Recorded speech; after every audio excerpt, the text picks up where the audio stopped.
Baik, shalom. Sekali lagi shalom.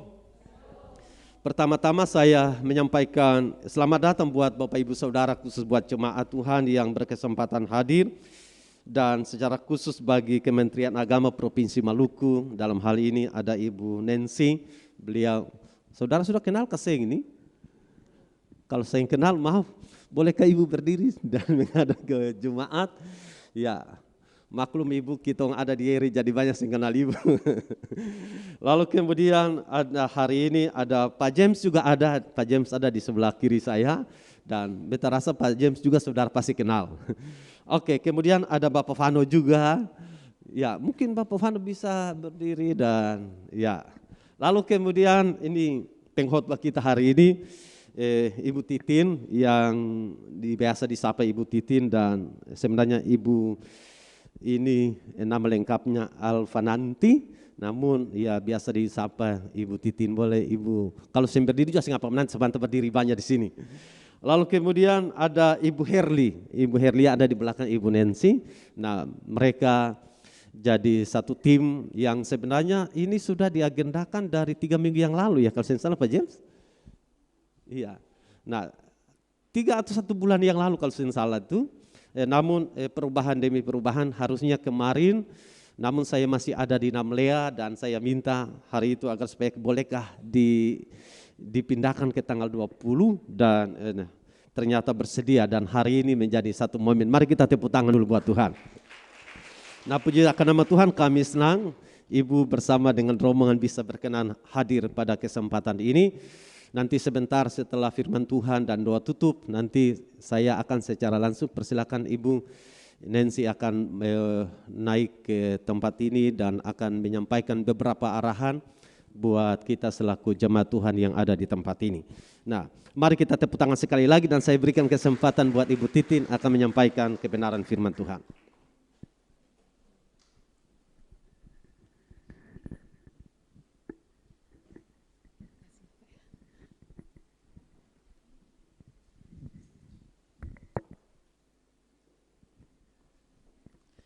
Shalom.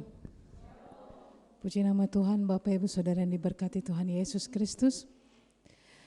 Terima kasih buat Bapak Gembala untuk mimbar yang sudah dipercayakan buat kami. Dan saat ini juga saya berterima kasih buat Ibu Nancy yang hari ini bisa hadir bersama-sama dengan kami satu tim, dan Bapak James, Bapak Fano, serta Ibu Herlin. Terima kasih. Dan Bapak Ibu Saudara yang diberkati Tuhan Yesus, memang safari mimbar ini kami rindu menjadi berkat, bukan cuma ya mungkin Bapak Ibu Gembala yang sering datang ke kantor yang kenal kita, tetapi kami rindu juga menjadi berkat buat gereja-gereja, bukan cuma Kota Ambon, ini bergerak di seluruh kabupaten kota di Maluku. Puji nama Tuhan. Dan hari ini puji Tuhan kami bisa berkunjung di GSJA Eri di tempat ini. Kita akan langsung buka bersama-sama dalam Yakobus pasalnya yang keempat. Yakobus pasalnya yang keempat, ayatnya yang ke-13 sampai dengan ayatnya yang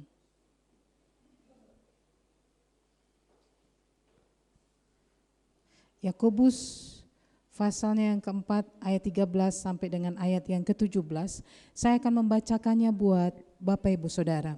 Begini firman Tuhan, jangan melupakan Tuhan dalam perencanaan.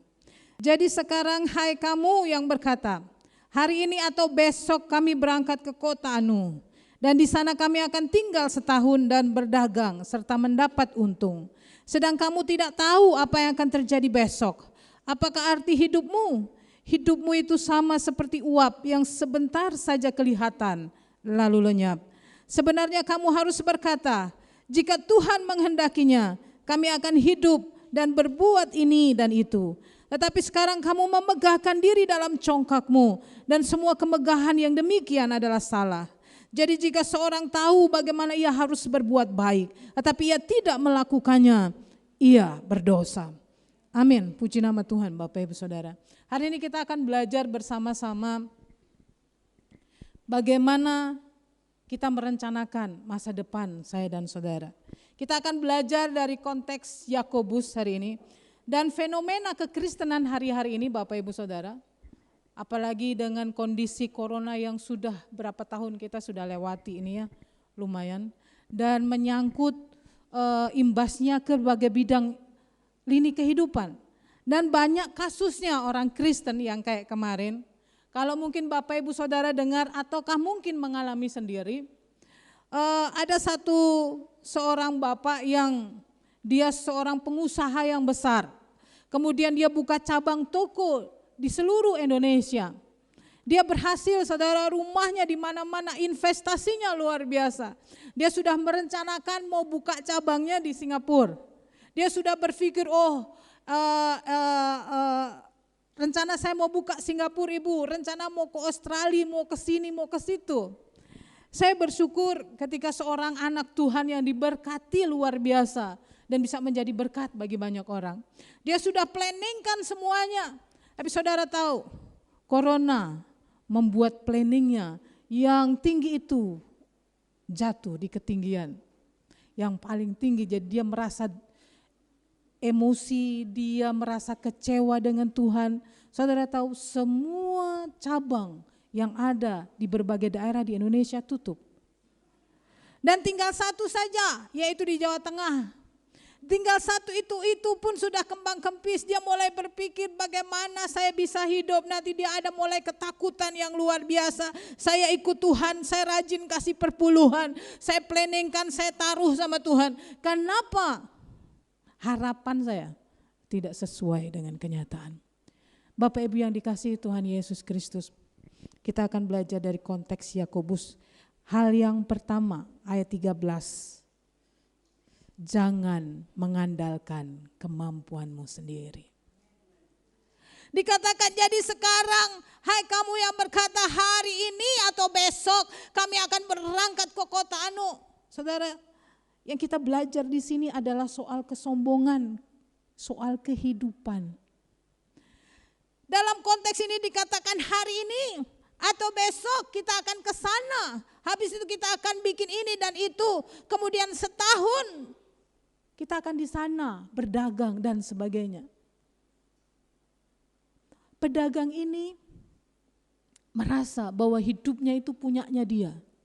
Jadi dia planning ini saudara, bukan cuma hari ini, besok. Tapi dia bilang nanti kita akan tinggal di sana setahun dan kita akan berdagang. Saudara, dia percaya diri soal kehidupannya. Saudara, kita enggak tahu tugas kita selesai kapan. Tapi pedagang ini merasa bahwa besok pasti beta masih hidup. Kemudian setahun lagi beta juga masih hidup. Kita akan bikin ini, kita akan bikin itu. Kita akan berbuat ini, kita akan berbuat itu. Dia tidak menaruh rencananya itu di tangan Tuhan. Saudara, iya kalau besok kita hidup. Kalau kita mati. Kita tidak tahu saudara.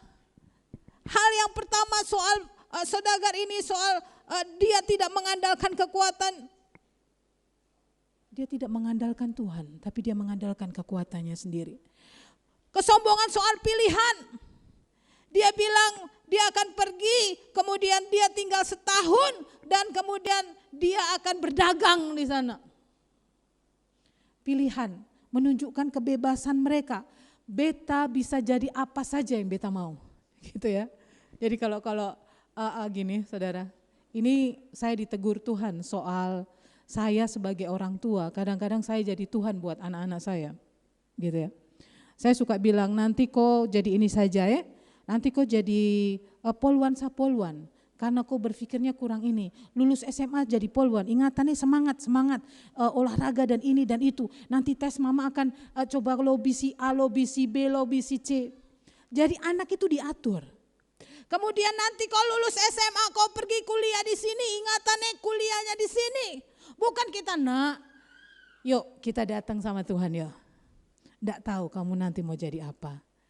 Kau dan Tuhan saja yang tahu, ayo. Kita nggak bikin begitu, kita mengarahkan pokoknya kamu harus kuliahnya di sini. Soal pilihan saudara, seenak gue saja kita ngatur anak-anak kita, padahal harusnya kita bawa mereka sama Tuhan. Waktu anak saya lulus SMA lalu saya bilang gini, kau di Unpati saja. Titik aman di Unpati, gak usah kemana-mana. Mama saya mau ke Jawa, jangan. Mama tuh pikir uang ini uang. Kalau sampai di kampus ini kau harus asrama, kau harus kos harus bikin ini, kau harus bikin begitu. Uang dari mana? Pikiran saya, logika kita yang jalan, kita jadi Tuhan atas mereka. Lalu anak saya bilang karena dia rajin pelayanan, kemudian dia, bolehkah Ma? Saya berdoa dulu sama Tuhan. Saya langsung tersentak. Oke, silakan. Saudara tahu dia berdoa puasa untuk itu. Waktu saya lihat, Tuhan tegur saya, Tuhan ampuni beta. Dia milikmu, dia punyamu. Terjadilah apa yang terjadi atas dirinya. Saya bawa dia dekat sama Tuhan, yuk Mama temani kau berdoa. Kita menyembah Tuhan, kita tanya apa yang Tuhan mau dalam hidupmu. Saudara, waktu dia tembus SNMPTN, masuk di satu universitas di Solo, itu sekolah favorit di Solo. Saya 2 kali tes di sana waktu itu enggak tembus saudara. Dan anak saya tembus, saya kaget. Kemudian dia menangis, Ma ini bagaimana? Saya bilang, Tuhan yang suruh kamu ke sana. Berangkat sudah, nanti Mama topang dari belakang. Saya percaya ketika Tuhan yang suruh dia, Tuhan yang mengawali, maka Tuhan yang akan mengurus dari awal sampai akhir. Pilihan bukan di tangan saya dan saudara. Kita cuma menjalaninya. Segala sesuatu kita tanya sama Tuhan. Anak-anak muda boleh memilih apakah ibu kasus-kasus yang dialami anak-anak muda soal pacaran, soal pilihan hidup, soal teman hidup yang nanti ibu saya sudah cinta sama dia, saya suka sama dia, tapi orang tua saya tidak suka sama dia. Saya harus bagaimana? Saya bilang, nah hidupmu hanya kau dan Tuhan saja yang tahu. Berdoa, tanya Tuhan. Kalau itu memang dari Tuhan, maka Tuhan akan menggerakkan orang tuamu. Tapi kalau itu bukan dari Tuhan, maka jalannya akan susah. Tanya Tuhan apa yang terbaik dalam hidup. Ini soal pilihan, pilihan pekerjaan, pilihan teman hidup, pilihan sekolah, pilihan apapun yang harus saya dan saudara lakukan. Minta, tanya Tuhan, berdoa, mana yang terbaik buat saya dan saudara. Saudara, itu juga kesombongan soal kemampuan. Mereka bilang kita akan berdagang di sana. Dan enaknya terakhir mereka bilang, dan kita akan dapat untung. Mereka percaya bahwa mereka mampu untuk mendapatkan untung setelah berdagang selama setahun. Saudara, bagaimana dengan hidup saya dan saudara? Kadang saya dan saudara, ketika kita merencanakan masa depan, ketika kita planningkan hidup saya dan saudara, kita percaya saya akan berhasil di satu titik ini, saya akan berhasil di titik ini, maka saya akan maju ke sini, habis itu saya akan dipromosikan di sini, maka akan saya ke sini. Nah, pada saat harapan kita tidak sesuai dengan kenyataan, lalu kita bilang, Tuhan tidak sayang saya. Waktu planning kita tidak terjadi, waktu harapan saya tidak jadi kenyataan. Yang tadinya setinggi ini tapi kemudian yang kenyataannya akan cuma segini. Kita kecewa sama Tuhan. Lalu kita tanyanya begini, Tuhan bisa sayang si A, si B, si C.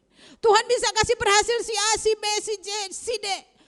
Kok beta Tuhan bawa kok dari masalah ke masalah yang lain. Dari satu kegagalan kepada kegagalan yang lain. Saudara, itu endingnya biasanya. Karena apa? Karena kita tidak taruh Tuhan di muka. Beda ketika memang kita taruh Tuhan di muka dan kenyataannya tidak sesuai dengan harapan, kita bicaranya lebih enak. Danke Tuhan. Terima kasih Yesus. Kalau ini bagian dari kehendak-Mu for beta, kasih beta kekuatan untuk melewatinya. Kasih aku kemampuan untuk melewatinya. Saya pingin keluargaku bahagia. Saya pingin anak-anakku berhasil. Ada seorang ibu singer, dia dipakai Tuhan dari singer sampai kemudian worship leader, dan luar biasa dia menjadi berkat bagi banyak orang, saudara. Kemudian dia divonis dokter menderita kanker payudara yang lumayan. Ya, dia bergumul untuk itu, saudara. Dia diskusi sharing dengan beta, ibu, kenapa saya memberikan waktu saya untuk Tuhan? Saya latihan di gereja, saya singer, saya worship leader.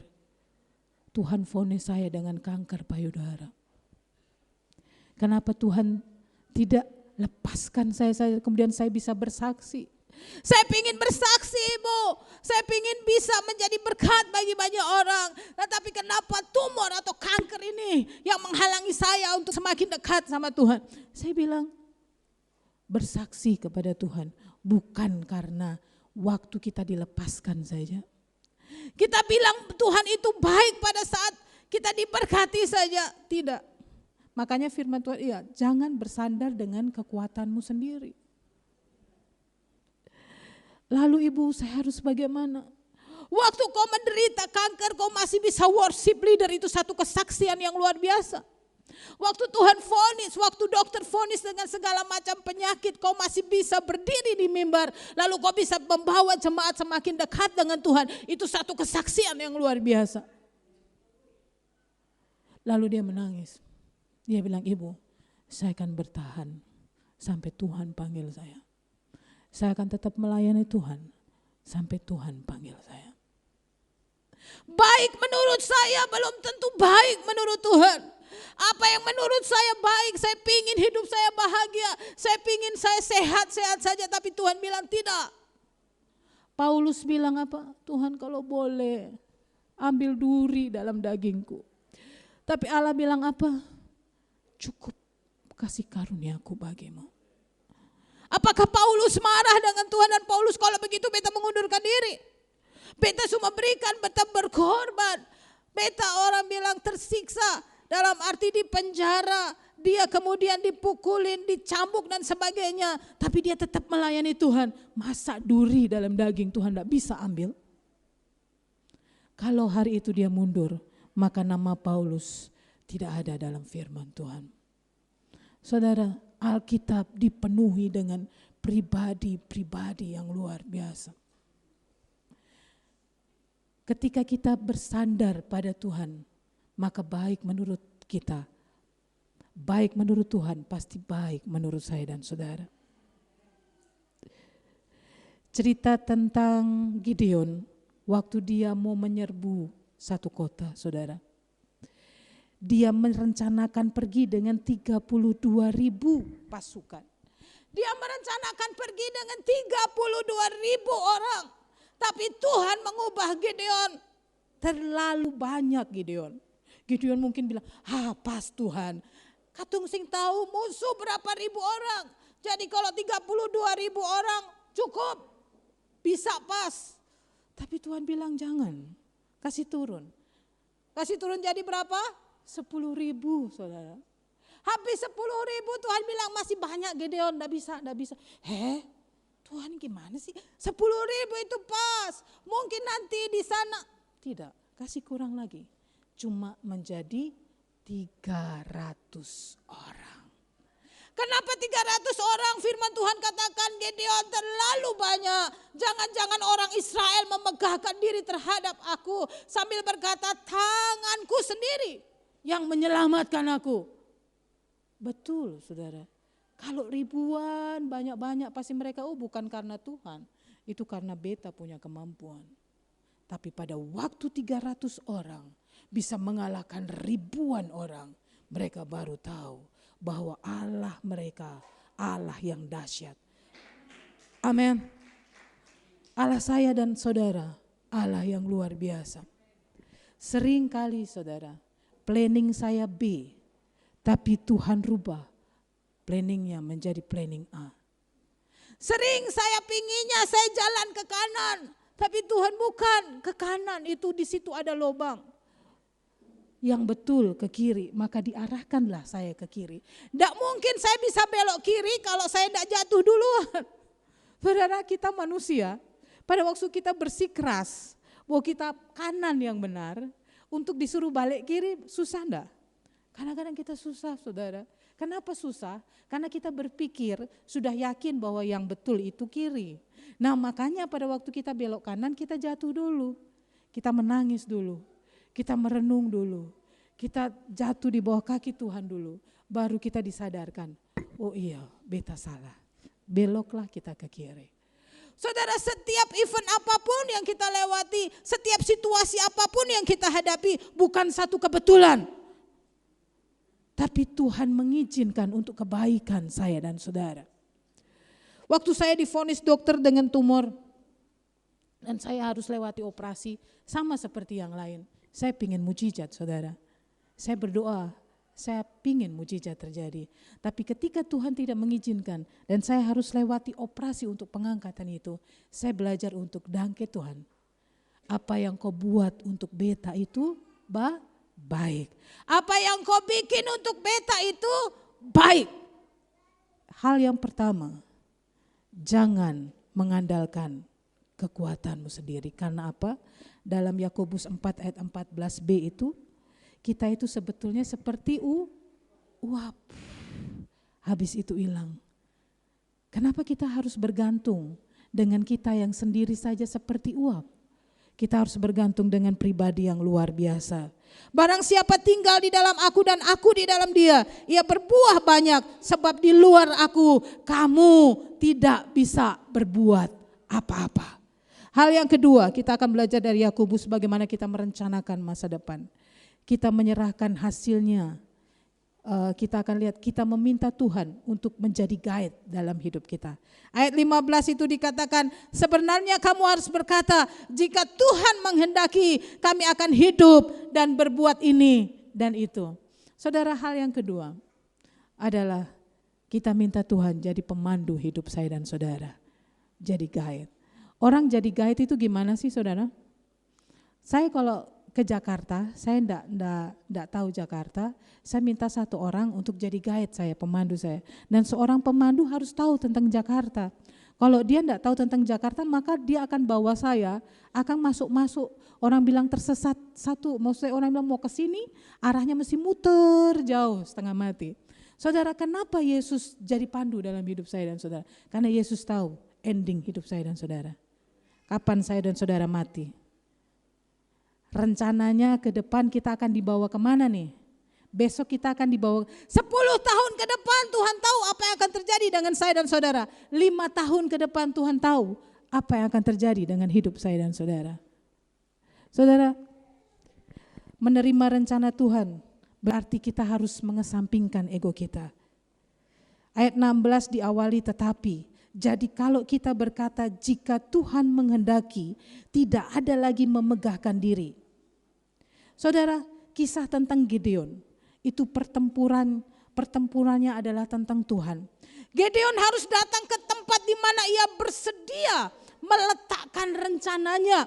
Gideon harus datang ke tempat di mana harus dia bersedia meletakkan tujuannya, mimpi-mimpinya. Dia harus kesampingkan yang dia tanya, apa yang Tuhan mau dalam hidup saya.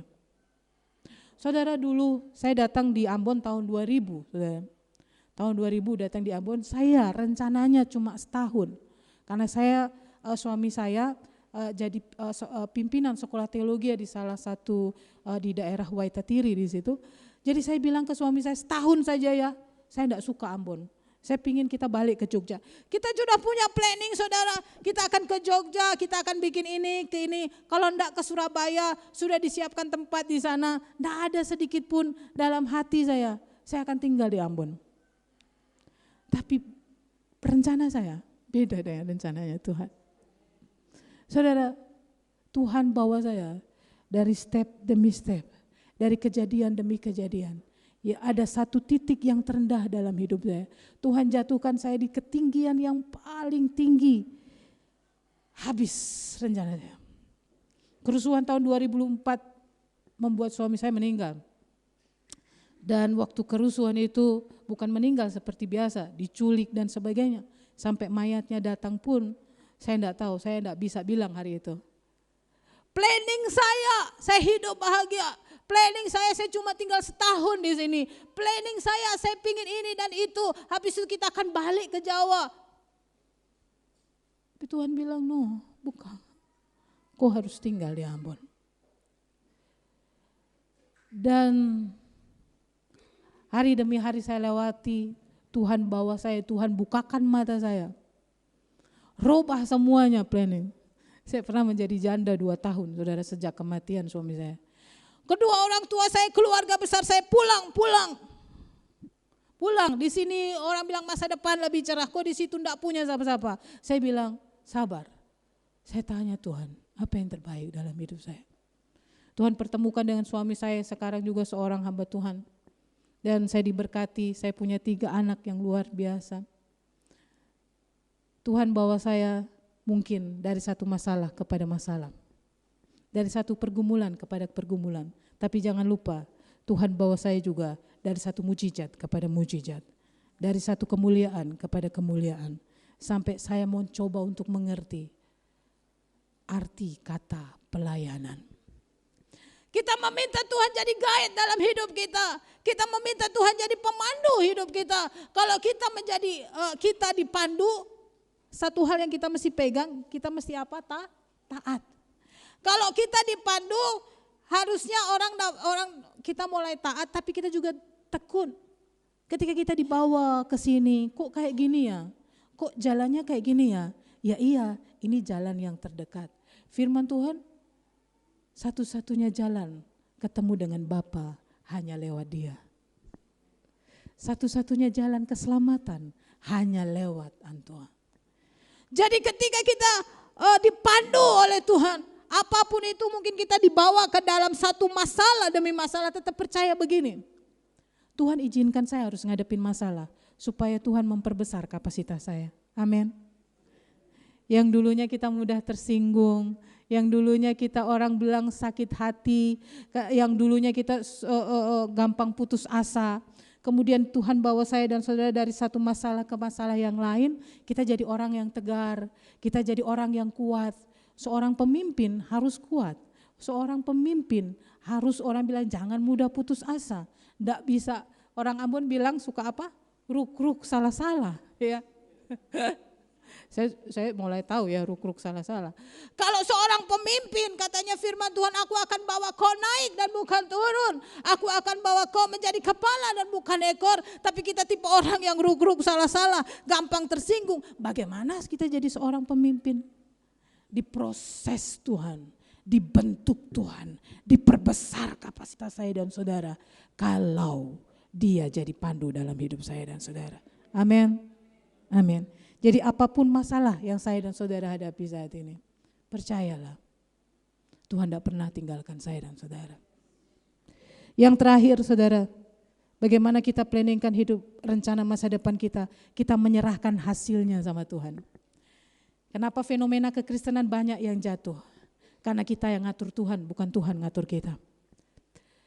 Ada satu istilah bahasa Inggris, God will not to do it for us, but we do it with God. Tuhan tidak akan melakukannya untuk Tuhan, untuk kita, tapi kita melakukannya dengan Tuhan. Cerita tentang Daud dan Gideon. Daud mengalahkan Gideon bukan di dalam kemah. Kemudian dia berdoa, Tuhan, Gideon pasti mati. Goliat pasti mati, gitu ya. Tidak.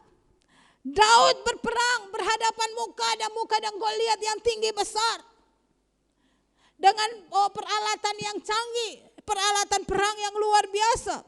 Dia tidak sembunyi, dia berhadapan muka dan muka. Dan dia bersama-sama dengan Tuhan. Goliat mati. Seberapa besar Goliat dalam hidup saya dan saudara? Masalah masa depan kita, partner hidup kita, masalah keluarga kita, masalah pelayanan kita, masalah masa depan kita, masalah masa depan anak-anak kita. Seberapa besar Goliatmu? Allah sanggup merobohkan Goliat kita. Daud maju untuk berperang, bertemu dengan Goliat.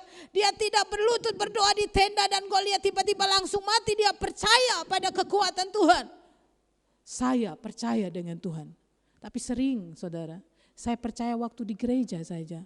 Waktu saya pulang ke rumah dan menghadapi kenyataan, saya mulai cari jalan keluar.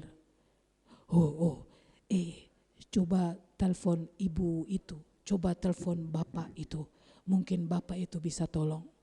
Coba hubungi si A, hubungi si B, mungkin dia bisa tolong.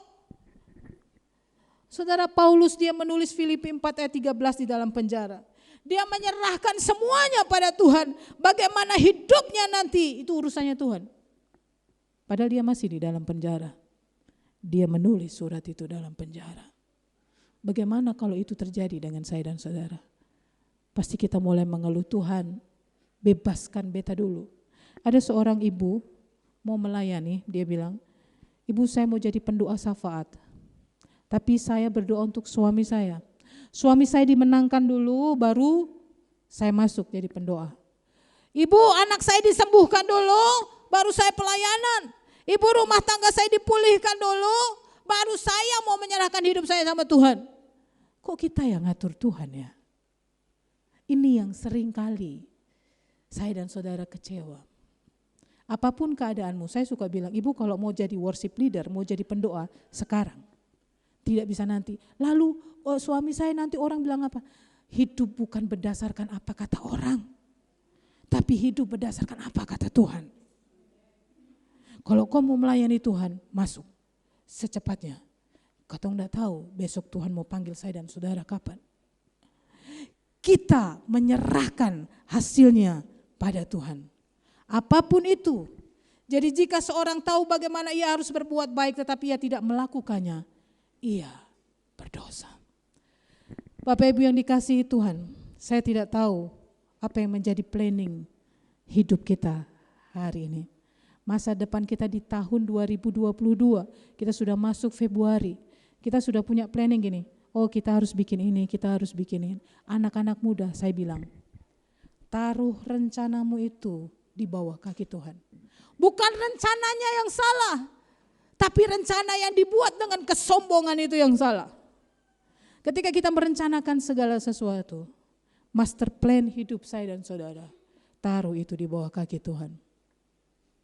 Apapun hasilnya saudara, itu yang terbaik buat saya dan saudara.